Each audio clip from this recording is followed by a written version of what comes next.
Бачкиро, честит имен ден. Днес е 24 май. Група пчелари сме ти на гости. Благодарим ти. Прекарахме чудесно.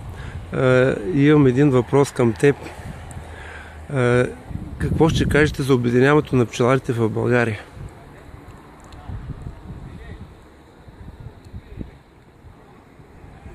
От няколко години аз работя за обединението в пчеларството в България.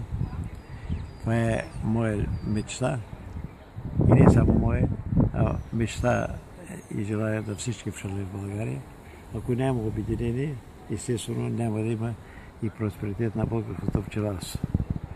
По инициатива на Мария Габриел, когато бяхме на среща в Страсбург, тя пое ангажимента в Несебър през тази година, в България през тази година да се проведе едно национално съвещание, което да има една основна цел, именно обединението на пчеларството.